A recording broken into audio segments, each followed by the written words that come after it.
My name is David Kleinberg. I'm the Assistant Director in the Center for Global Education. We're the office that helps with study abroad programs, exchanges, and also bringing in international students here. I did want to talk in conjunction with this talk about a couple of the scholarship opportunities that are out there. Essentially, the State Department and the U.S. government needs people who are experts on other places in the world. They need people who've been to those places, who speak those languages in particular, have the expertise about places that we consider critical for national security.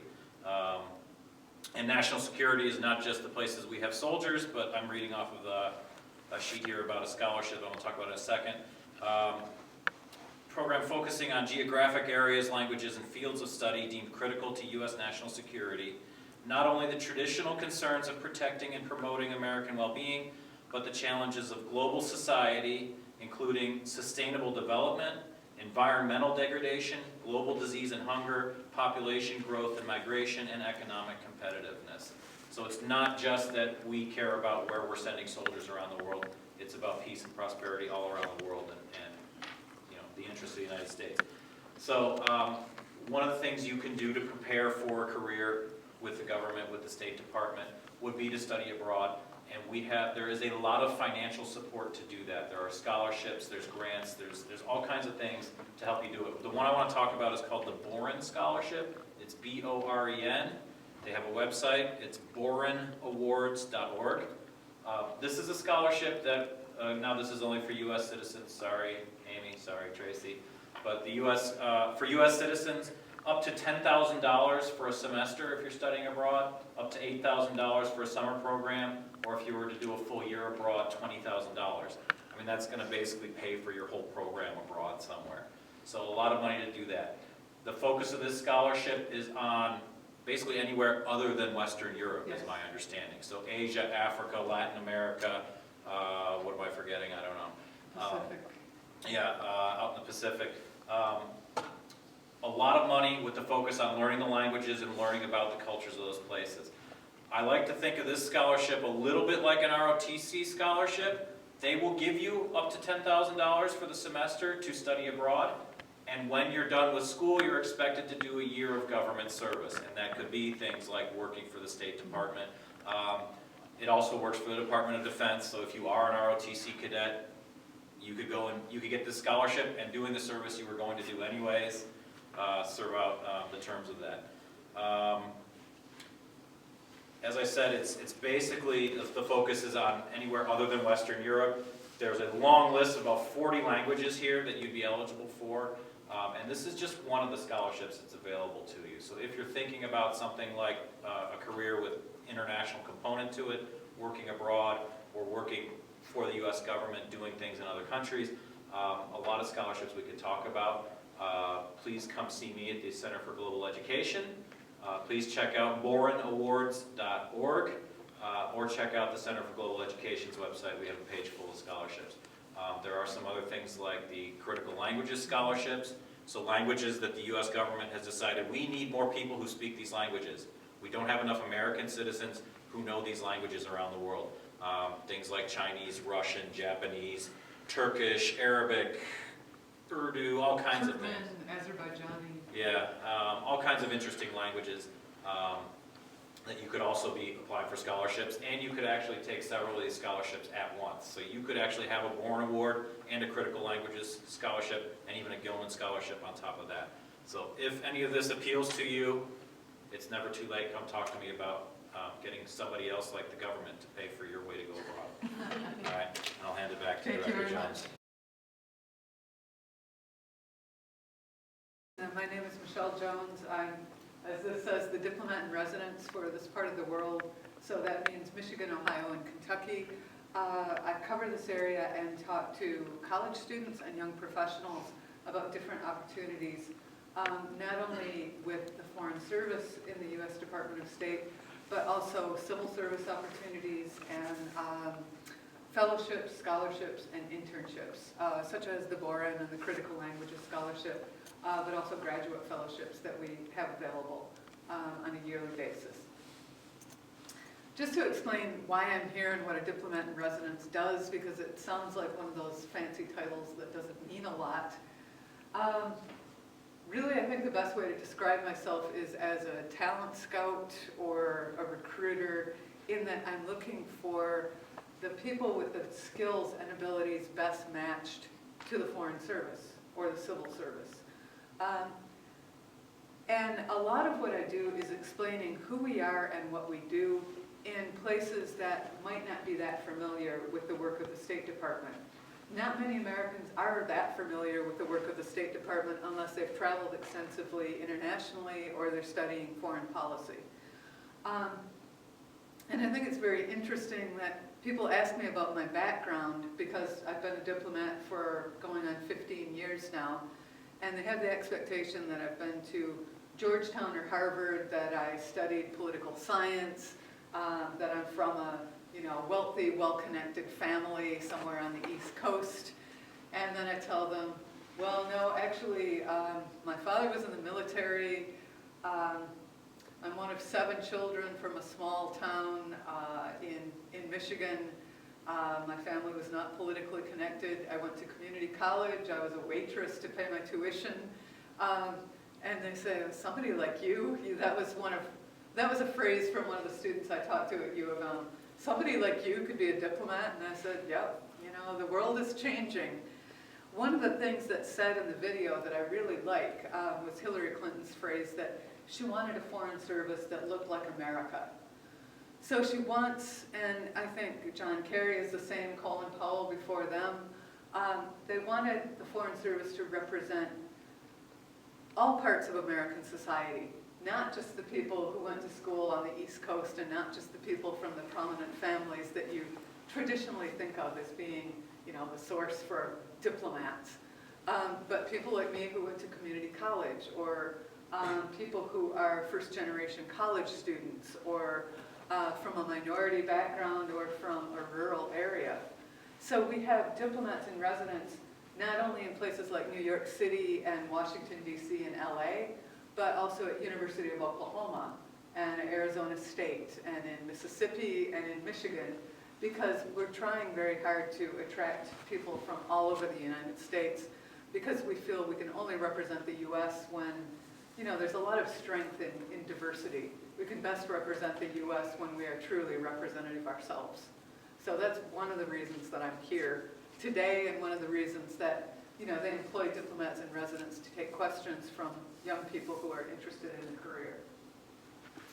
I'll spend a little bit of time talking about diplomacy in general and what we do. I think it's useful because people aren't really all that familiar usually with the kind of work that we do.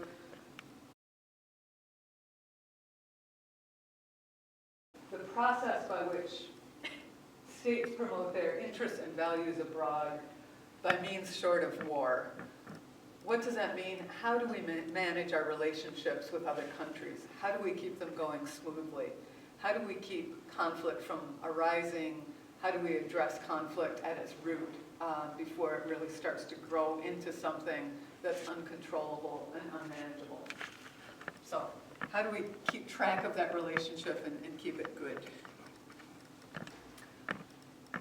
What Foreign Service officers do overseas, above all else, if you look at our website, our #1 job is to protect the United States and Americans overseas. So not only do we do things like help evacuate Americans in a disaster or a terrorist attack overseas, we also help you if you lose your passport, if you're incarcerated. So you saw the fake jail at Foreign Service Institute where we do our training. I had to train in that jail. I had to pretend that I was the consular officer, because it's your legal right if you're arrested overseas. It's your legal right under the Geneva Convention to be visited by an American representative who assesses whether or not you're being treated humanely. If you have access to a lawyer, we can offer to contact your family. So protecting the U.S. and Americans in good times and bad overseas. But we do a lot of other things. We promote U.S. businesses. One of my favorite trade promotion stories is when I served in Poland. I was an economics officer, and Harley Davidson was celebrating its first birthday in Poland because Poles love American motorcycles and American cars. And so I got invited to the company picnic for their first birthday. So I got to ride motorcycles on behalf of the US government as the federal representative, which is a very nice perk of the job in many ways. It was a great party. So promoting US trade is important.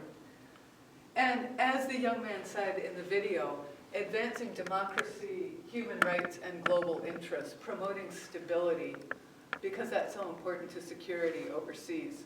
The US has played a major role in arresting the spread of Ebola, arresting the spread of HIV and AIDS and malaria around the world through our work with the US Agency for International Development. And so that contributes directly to stabilizing unstable governments. Makes the world a better place for us all to live in. If somebody asked me what my job was all about, I would say it's telling the American story. That is, explaining what the US is all about. For those of you who have traveled overseas, or maybe if you're from overseas, you know there are a lot of misconceptions about what the US stands for and what we act like, what we look like, what our cities and our families are like. When I've lived overseas, it's been really eye-opening, the kinds of questions that people ask me about, making the assumption that all Americans kind of look like me, that they have blonde hair and blue eyes. And I said, well, no, and I start reciting statistics about the different ethnic groups in the United States. They assume all Americans live in cities, and I say, well, no, I grew up in a very small town. Definite assumptions about the kinds of things Americans think and do and eat and buy and wear. And I think, many times gently correcting those misconceptions is a really important part of our job. Not just about Americans as individuals, but about our policies and putting them in context.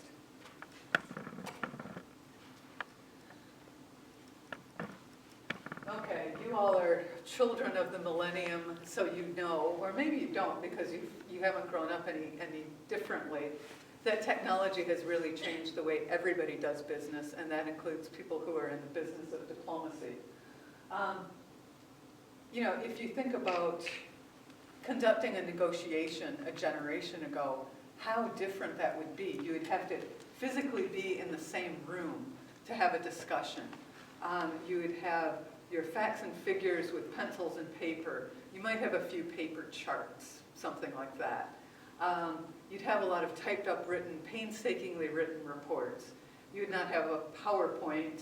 You wouldn't have somebody Skyped in from 5,000 miles away. You wouldn't have facts and figures at your fingertips, courtesy of Google. So technology has really changed the way we conduct negotiations, the way we discuss foreign policy. This is a ribbon cutting at something that technology made possible, which is called an American Corner Library. And we have these all over the world in many different countries. I served in Bangladesh for 3 years, and during that time we opened, I believe, 5 different American Corner Libraries. These are small English language libraries with lots of information about the United States and some technology, at least a couple of internet-connected computers, so people can conduct research about the U.S. Students who want to study in the U.S. can go and look for scholarships, for instance. Business people who want to research American business techniques can go and look that up. So technology has very much made that possible. Okay, traditional diplomacy. People have been doing diplomacy this way for hundreds, maybe thousands of years. If you think about Rome and the city-states, or diplomatic discussions at the time of Jefferson, what did you do? You usually have somebody stand at a podium and make a speech. And then the speech was reported on in the newspapers, or maybe on the radio if it was a little bit later in time. And then it was done. It was over. Or you had, the foreign official, in this case me, make a donation of something to another foreign official, and you do, in the Foreign Service, we call this the grip and grin pose. Hand handshake, you smile, somebody snaps a picture, you send it out as a press release, and then you're done. Or you have the traditional meeting. That the man in the red tie is the U.S. ambassador to Canada. I'm the more junior officer, so I'm there listening and taking notes. And then we're meeting with heads of Native Canadian tribes in Canada about border crossing issues. So we're discussing a policy issue, we're having a meeting, I'm going to write up the report and send it into Washington. We've been doing that since the time of Jefferson, right? I mean, that's just how it's done. But technology has changed things, and our mission has changed considerably because the world has been changing. We have much more investment now in things like the education of women, particularly, and underserved populations in foreign countries. Why would we want to do this? Sometimes I get questions from students saying, there's a lot of need in the United States, which I don't dispute. Why are we spending money in foreign countries? Why are we teaching Afghan women to read and write English? Why are we giving them an education? What's in it for us? Why is it a good thing to do? Is it a good thing to do? We benefit from it in really direct terms. I mean, statistically, the more educated a country is, particularly the country's women, the more developed the country is, the more stable it is, and the less likely it is to make other countries a target of their aggression. You know, if you think about countries that have sort of spilled outside their borders, it tends not to be the countries with a high level of education and a high level of openness and communication between citizens. So that was one of the reasons the administration felt that it was very important to educate women in Afghanistan in order to empower that part of the population and stabilize the country. Because if that country is unstable, it's almost like, you know, what they used to talk about in the Cold War with the domino effect. If you have a landlocked country that is completely destabilized, or in the military term, kinetic, things can spin out of control very, very rapidly. And yeah, Condoleezza Rice was a great believer in what she called expeditionary diplomacy. The idea that one of the junior officers in the early part of the film I showed says, we're not just sitting writing papers, we're getting in there, we're helping to build houses and coordinate things like that after the earthquake in Haiti. And the idea there is that we're not sitting in an office writing policy papers, we're going out into the field. That was the theory behind a lot of the posts in Afghanistan. So there wasn't just the U.S. Embassy in Kabul where I worked, but there were a number of consulates and forward operating bases scattered around the country. So the idea was that you would not just focus on the capital city, but in important areas as well to kind of get the word out and help stabilize the region. We do programs with music diplomacy and sports diplomacy. We've had, you know, Michelle Kwan, the figure skater, goes out and speaks to people. Cal Ripken was a cultural ambassador for us for a while.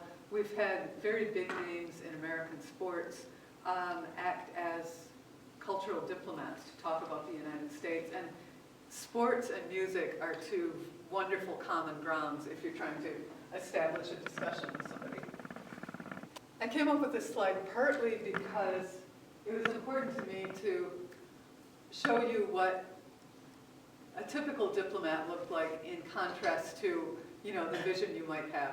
When I first taught a class on diplomacy at University of Michigan, I asked the students what they thought of when they heard the term diplomat, and they were saying things like, you know, the movie Argo, or Austin Powers, or Jason Bourne, or the idea that this is somebody who's wealthy and powerful and always perfectly well-groomed. Okay, take a look at the diplomats there. We have a tsunami relief volunteer. That's my friend John, who spent hours and hours helping locate Americans, contact their families, you know, help triage the wounded, and so on. You have, you know, my friend Jared, who's currently serving in South America, but was a press officer with me in Afghanistan. Kelly's a young lady in the headscarf, and she's from Avon Lake, Ohio, not too far from here. but she worked at a PRT in Afghanistan in conjunction with me in Kabul. And let's see, the man at the green up top is an Afghan American. He's an American citizen now, but grew up in Afghanistan and speaks both the national languages fluently. So he was our press officer. And he, Kelly, and the woman in the white headscarf were working in Afghanistan on a project designed to promote understanding of the U.S. And the way we were doing this was through donating textbooks to different schools in Afghanistan. So our 3 press officers went to the south of Afghanistan to accompany the journalists, ask questions, facilitate the visit, and so on. And, you know, I talk about my career a lot, and I'm very enthusiastic about it. I think it's a wonderful career, but it can be a dangerous career. I think it's not 100% safe, and nowhere in the world can be that way. So my 3 friends were the victims of an IED explosion. Ann Smedinghoff, who was 25 years old at the time, was killed. Kelly was hurt pretty badly. She just went back to work after almost 2 years. My friend Abbas also got hurt pretty badly, but did rehab back in the U.S. with his family, and he is now back in Afghanistan because he said the job wasn't done and he wanted to finish it. So people think we go into this job because we like going to receptions and drinking wine and eating cheese, but I think most of us are pretty dedicated public servants, and we love what we do, but we know that there are associated dangers with it. And down there, that is the marathon that we all ran, 26 laps to the mile or something like that, around the ISAF compound in Afghanistan to raise money for wounded warriors, and that was shortly after that IED attack. So, you know, if you ever think about a diplomat in one way, think about this slide and some of the people who are doing work all over the world. Okay, yeah, perception versus reality. Austin Powers, the international man of mystery, and then, oh, the handsome guy, what's his name? Ben Affleck. Thank you, Ben Affleck. In Argo, you know, functioning to get the Americans out of Iran after the revolution and the embassy takeover. That's one version of events that was kind of interesting, very, very Hollywood in a lot of ways. But then you have, you know, that kind of Hollywood perception versus the reality of, you know, sitting on the ground in a village when you're donating books to women. That was their bookmobile, the white box. It was put on the back of a bike and cycled from village to village, and the women were learning English once a week. So we're all over the place. Every dot represents a diplomatic mission somewhere in the world. I won't go into this except to say that depending on the post, I was surprised when I first went overseas how many different agencies work together to accomplish the mission. So it's not just State Department, you know, it can be Internal Revenue Service, it can be ATF, it can be Drug Enforcement Agency, FBI, Department of Defense. They all work at U.S. embassies. And then the embassy is run by what's called the country team, which if you think about the presidential structure, it's kind of similar to the cabinet. All the representatives get together and brief the ambassador, usually once a day, on what's going on and what he or she needs to be aware of. And I always thought the embassies were these big, huge places. Has anybody seen a U.S. embassy overseas when you've been traveling? Did they tend to look like fortresses? Yeah, big, huge, you know, lots of security, and that's true in most places in the world. But you also see, I'm in the blue shirt there in front of the flag. I was the staff. I was the U.S. American representative in Winnipeg, Canada, because that's a one-officer post. So I was it for a vast geographical area of North and Western Canada. So it really depends on, you know, the size of the mission, what's going on, how many staff are there. On the other hand, we have, that's just one section, the public affairs section in Dhaka, Bangladesh, where I worked a few years ago, on Sari Day. They somehow wrestled me into a sari. Took 2 or 3 people, a lot of safety pins, but anyway. But yeah, we have these American Presence posts, and the idea is that we are serving outside the capital city in a significant section of that country. So France has several of these. Indonesia, which is a very large country, also has several. One of the most important things we do too is to issue these mandatory reports. They are mandated by Congress once a year on issues like human trafficking, religious freedom, and human rights. And it's more than a matter of assembling statistics and reporting on violations of religious freedom, for example, around the world. The US government and the UN can use these to kind of sound a wake-up call to countries that are in violation of human rights standards or religious freedom standards. You can even exert economic sanctions against countries that aren't in compliance. And our work has changed a lot. It used to be a lot more about negotiation, and now, we tend to address things like organized crime, human trafficking, global disease. I mean, I really think HIV and AIDS and malaria have changed the way that we've conducted diplomacy and health outreach overseas. Because 100 years ago, a pandemic didn't take root over a matter of hours or days. There wasn't jet travel. People weren't moving around as quickly or as rapidly as they are now. So we have to figure out new ways to address things that cross borders. Global warming, climate change, that's something that nobody thought about even 15 years ago. It was not an issue. Now we have a whole bureau dedicated to that. Every country tends to have, we all have the same big goal in mind, which is to protect American citizens, promote US trade, and so on. But every country tends to have a little bit different emphasis. So, or their own little unique set of issues. So in a country like Nigeria, HIV and AIDS, of course, is huge.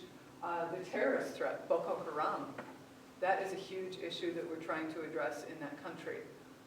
In a country like Trinidad, when I served there, drug trafficking, huge issue. Climate change, in all the island countries of the world, climate change is going to be a more and more prominent issue.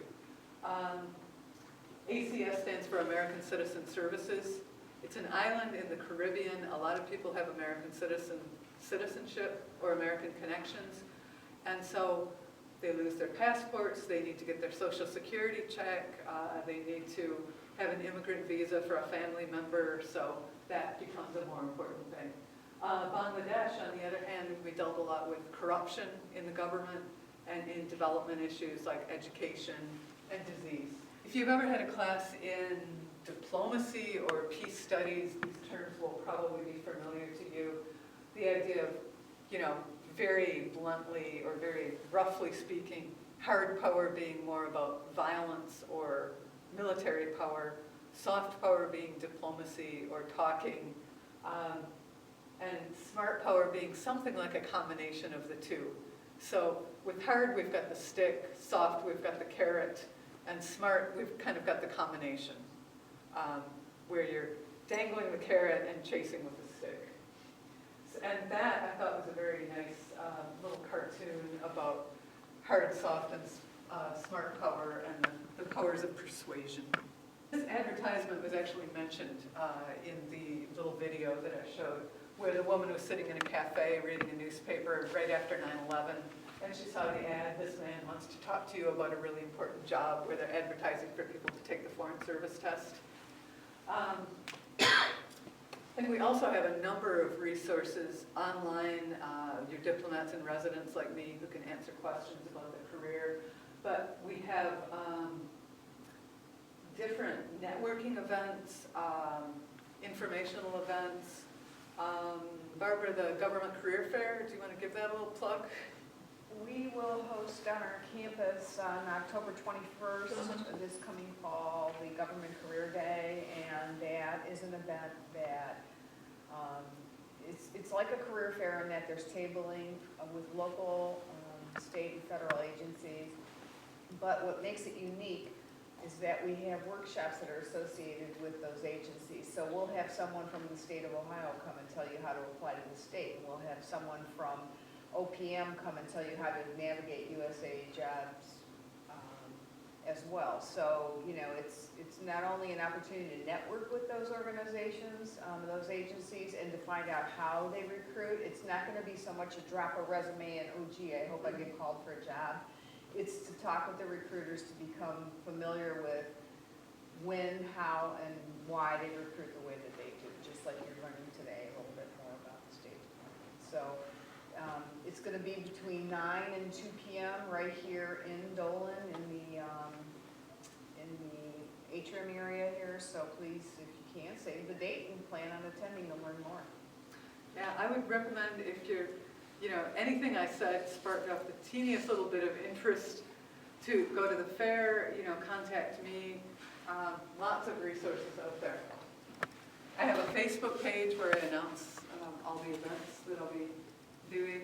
Okay, but you saw a couple of the Foreign Service officers in the video talked about the process and talked about taking the test, failing it, taking it again, and so on.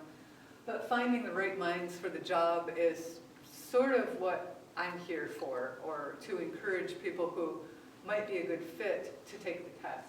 Because the FSOT, Foreign Service Officer Test, is the first step in becoming a Foreign Service Officer. It's a 3-hour general knowledge test, and we offer it right now 3 times a year in various cities in the U.S. and also overseas. It is very competitive.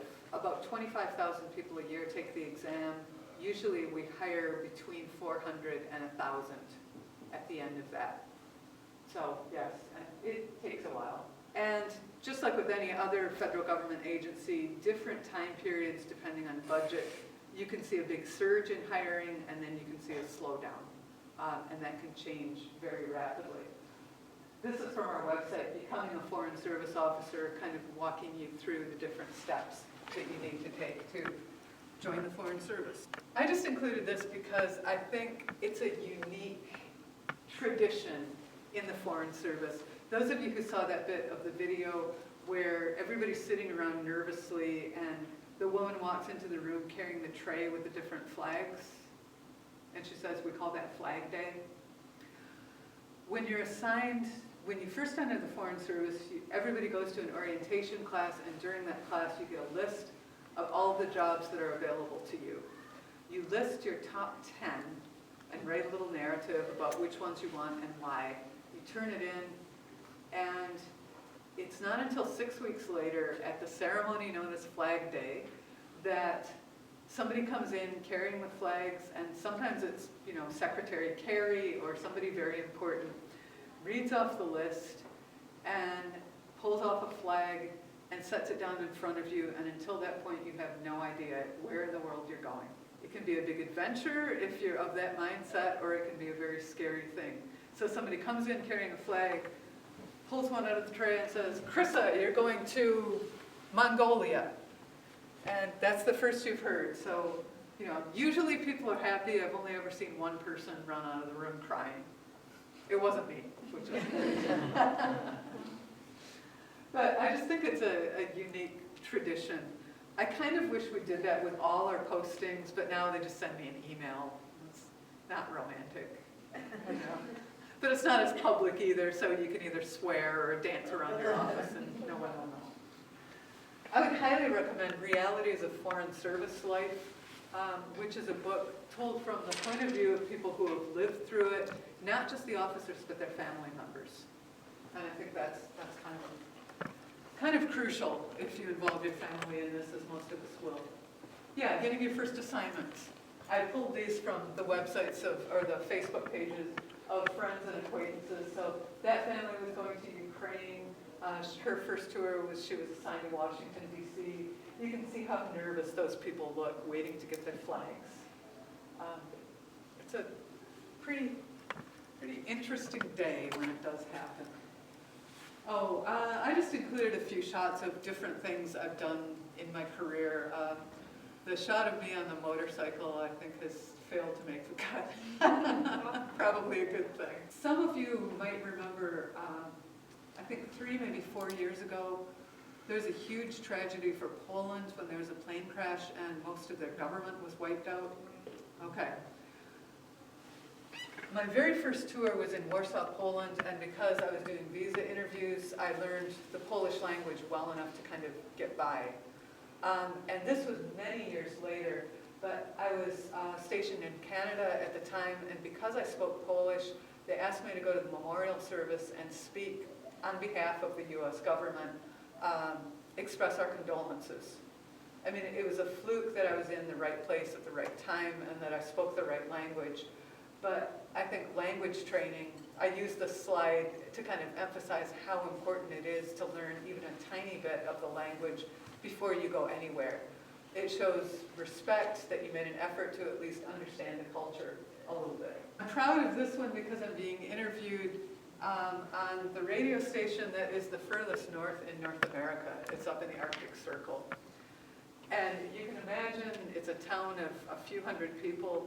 They don't get a lot of strangers in town, so they asked me to be interviewed for 15 minutes, and 2 hours later, they finally let me go.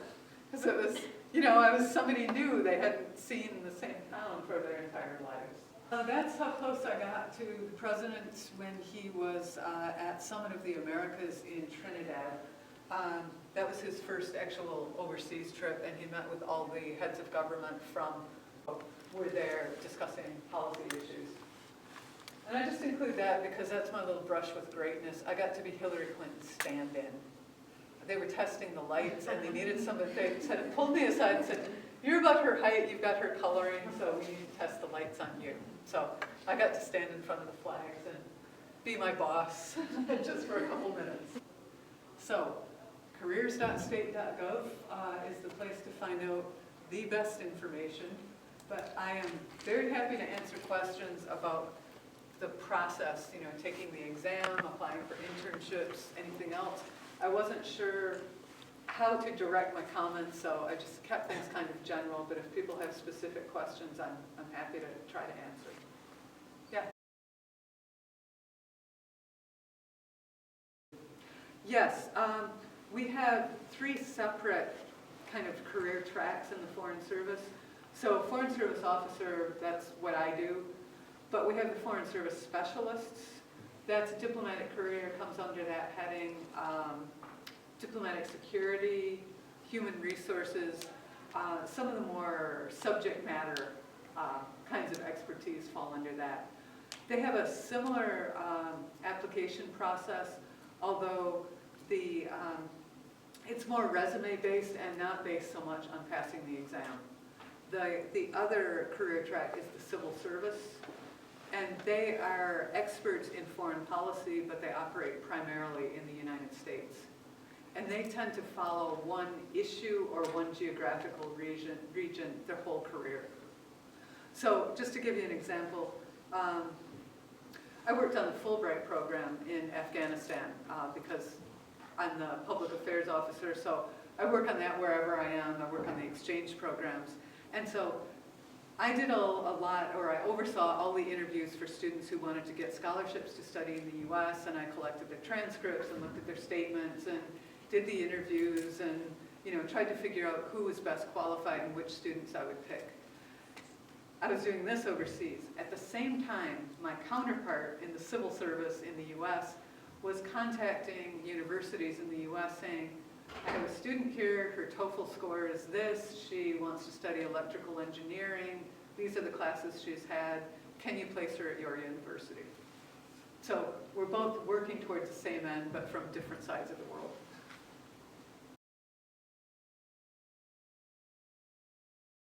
We don't require any kind of degree at all. We don't require a degree in any major or minor. In fact, all 3 of my degrees are in English. People say, what? You didn't study political science? Nope. I never had an econ class. I only had Poli-Sci 101. You know, a lot of it is about using what you've learned, using the skills you've learned more than the knowledge that you've learned. Does that make sense? Mm-hmm.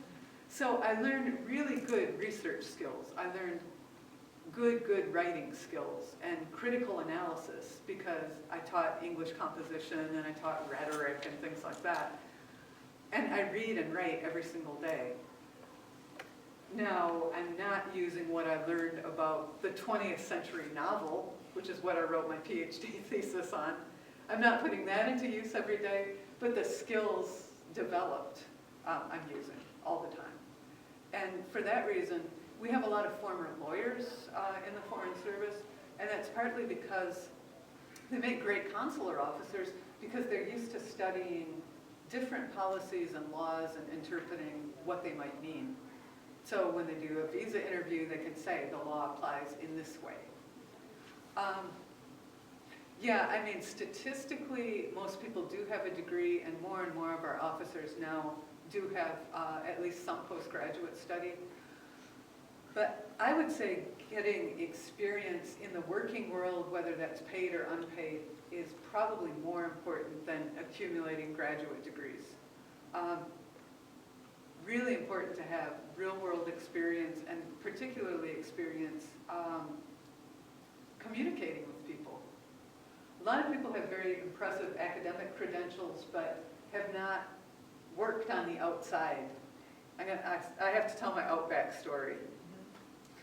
So I had a student come to me who said, I'm going to interview, he made it through the whole process, but he said, I'm going to interview for a job on the management track, to be on the register, to be a management officer, and I'm worried because I don't think my experience is going to be, at all adequate. And I said, well, what have you been doing? And he said, well, I got my undergrad.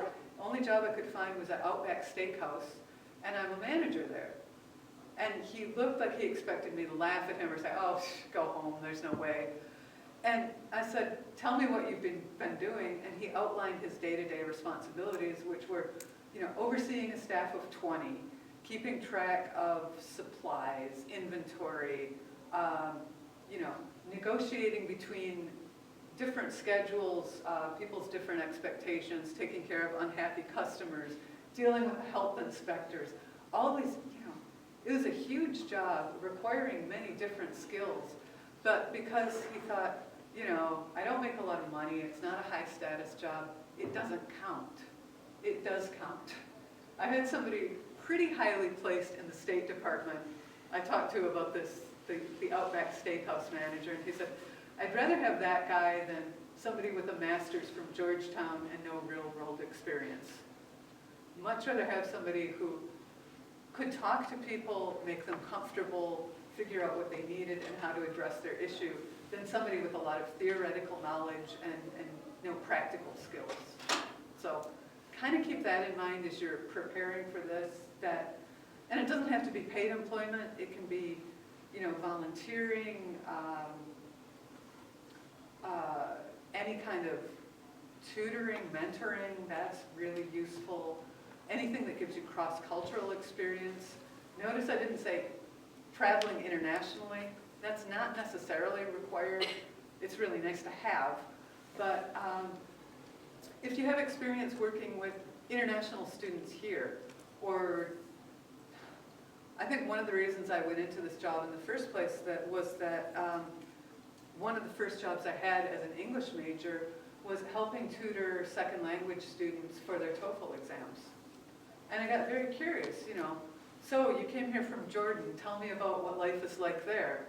What's Eid all about? And so they would tell me, and I got very curious about the world, and I think that seed stayed planted. So you use these experiences and kind of build on them to develop your career.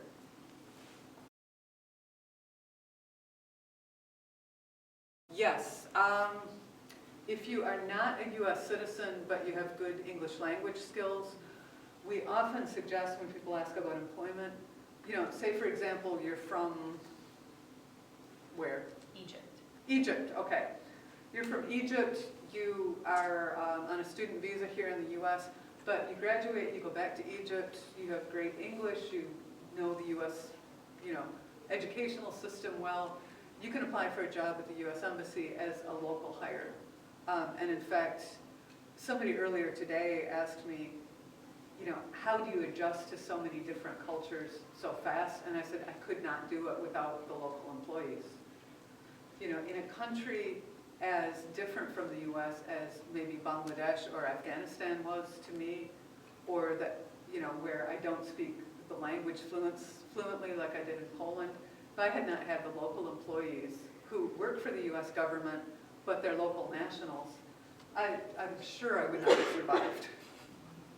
Because you don't understand, you can do your research and you can say, okay, I'm gonna have a meeting with this important guy, but you don't, are you really going to cold call the Minister of Information, you know, in Afghanistan and say, hi, I'm Michelle, I want to meet with you to talk about your new media law.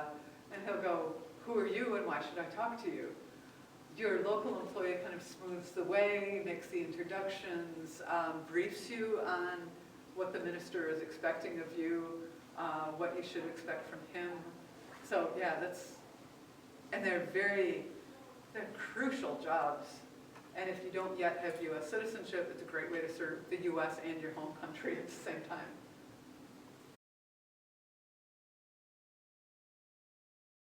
We are usually, the last 2 years it has been early October, but yeah, it's usually February, May, October.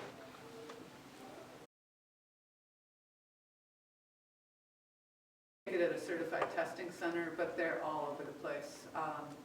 Cleveland, Toledo, Cincinnati, Columbus all have testing centers.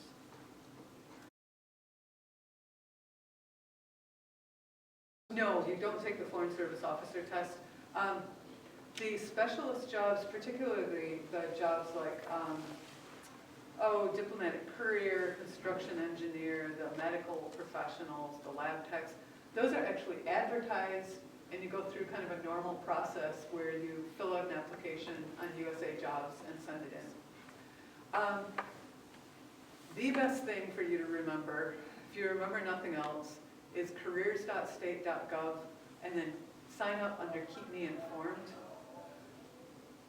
Put your email address in there and say what you're interested in getting information about. For you, it would be the specialist, and then they would send you, when diplomatic courier or some of the other specialist openings become available, they'd send you an email. For those of you who are interested in taking the test, you'd get an email when the registration is open. Internships, we'd send you an email that says, our unpaid internship opportunity is open from now until, you know, March 31st or whatever. And this is what you need to do to log on.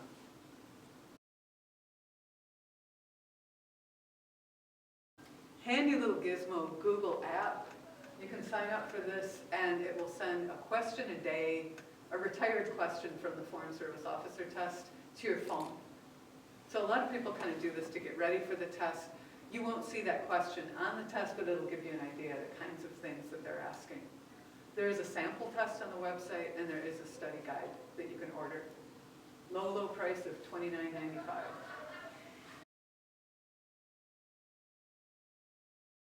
They also have internships for students who are currently still in school. If you wanted to do one electronically, a couple hours a week during the school year while you're still at John Carroll, they have ones where you can do 10 weeks in DC or abroad. If you have to go back home during the summer because you're an international student, they have some as well that are international posts.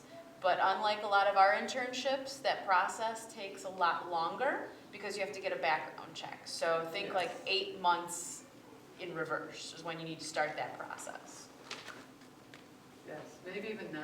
So think about it like having a baby. It takes that amount of time. So we just announced who's receiving summer 2015 internships. We closed the applications for that October 16th, 2014. So it's very far in advance, and that's because the security clearance process takes so long. Yeah. But yeah, our unpaid internships are 10 weeks long, and they're about 50-50 in Washington, D.C. and overseas at one of our U.S. embassies. We don't obviously send you to dangerous places, but most other places in the world are available for summer interns, summer, spring, and fall interns. And I would say if you're thinking about applying, spring and fall are a little bit less competitive because fewer people can go there than it's during the semester.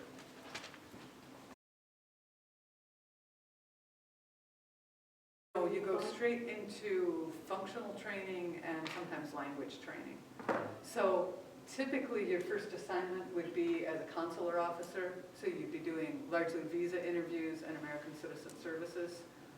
Almost everybody does that. That's like our boot camp, no matter what. So you go in, you do your visa tour, which is what I did in Poland. Generally, you do language training for 6 months to a year, depending on how long or how difficult the language is, how complex.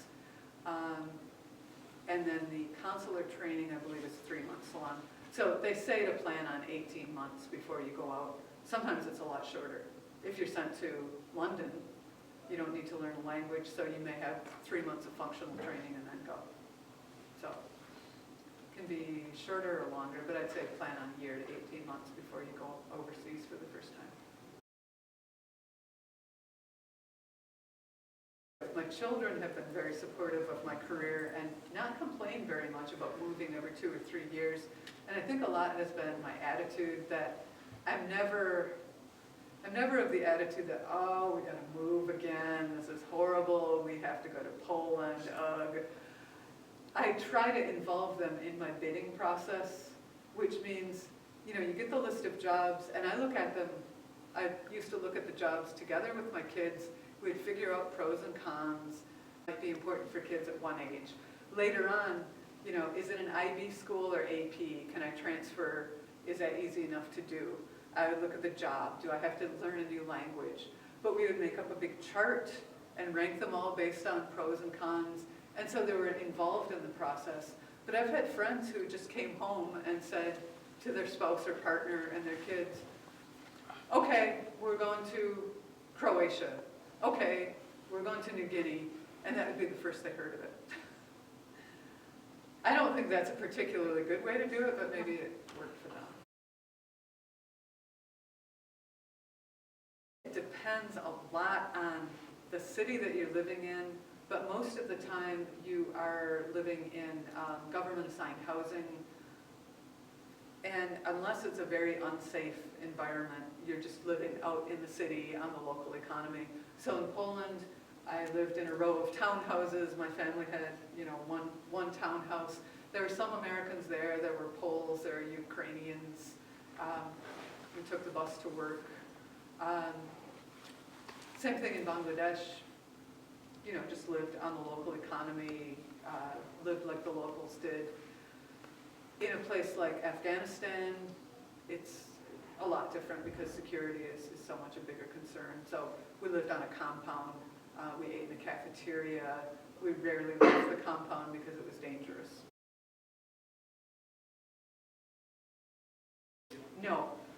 That and several other places in the world are known as unaccompanied posts. So you can't take your spouse, partner, or family with you unless your spouse or partner is, you know, I think over 18 and employed by the embassy. Otherwise, your family has to stay. My family always went with me, and I didn't volunteer for Afghanistan until both my kids were in college and didn't need me to be home. You can't always time it like that, but usually you can finesse it. Yeah, there are a number of different solutions to that question. It's always a difficult one. Spouses and partners, sometimes it's a tandem couple where he or she is also a foreign service officer and you try to get assigned to the same place at the same time. Not always easy. Sometimes a spouse or partner has a career that goes with them. And that's easier now because of the internet and technology, being able to conduct business from a distance. Sometimes teachers, nurses, medical professionals are usually okay when they go overseas. It's usually not that difficult to find employment. Other times, you know, people change jobs every time they move. So, yeah, everybody finds their own solution to that one.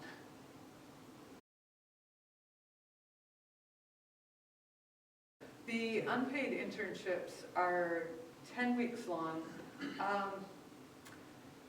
And it's, let's see, your duties can vary a lot depending upon where you apply, whether it's a big embassy, a small consulate, where it is. and what you say you want to do. Because as I said on the slide, some embassies, one issue might be really predominant, like HIV and AIDS in certain countries in Africa, or Ebola right now might be the hot issue at the moment, or the Arab Spring if you're working at Middle East Partnership Initiative in DC. So if you have expertise in that area or an interest in that area, you might want to apply for that. One of the most important things to do when you're applying for the internship is to do your research and tell us, don't just pull a country out of thin air and say, I want to go to Egypt or I want to go to Mongolia. Tell us why. Did you have a class that made you interested? Was there an article you read that there's an issue that you really want to know more about? Go on the embassy's website and see what people are talking about and what issues the U.S. government is working on in that country, and then kind of tailor what you say to what you find out. Because I talked to someone who was on one of the panels, and he said, by far the biggest problem is that people write a very generic description of why they want the internship. And I understand that. People are busy, you're under pressure to come up with all these things a very long time in advance, but doing even a few hours worth of research will make you stand out from everybody else, particularly if you tailor your application to the qualities that they're looking for.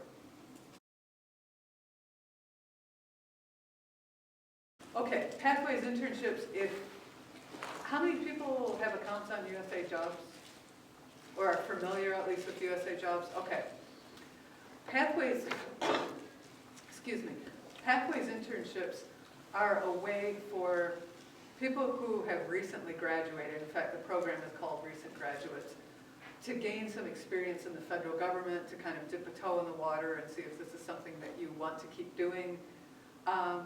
You get a clearance, you get experience, and while you're in the federal government pipeline, you're able to apply for more senior level jobs.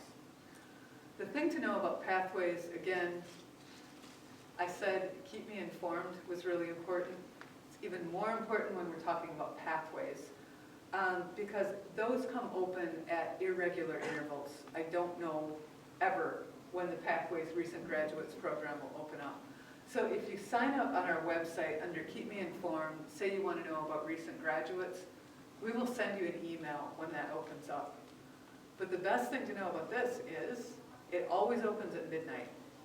So your phone beeps at midnight. What do? You go on USA Jobs. Then, I don't care where you are, go on USA Jobs. And I hope that you will have your profile established. You'll have a couple of different resumes tailored to different jobs. And apply for the job right away, because we only leave it open for 24 hours. And I'm not sure if they tell you that on the application, but I'm telling you now, apply, do a good job on the application, but don't start from scratch. Have everything ready in advance so you're set to go when you get the notification that, yes, this is open. And Pathways, most of the ones right now are as passport specialists. So you would work in one of our passport offices. We have many scattered all over the U.S. I think the closest one to here is Detroit, but there's also, Kansas City, LA, New York, Chicago all have passport offices. And there you're adjudicating passports, you're looking at documents and interviewing people to see if they have a right to a U.S. passport. So you're looking at naturalization documents sometimes, birth certificates. It's a very document detail heavy job. And so people usually only want to do it for a year or two. By then, we have a lot of former passport specialists who take the Foreign Service Officer test and become officers after that, because they've gained a lot of good experience that they can talk about in the interview.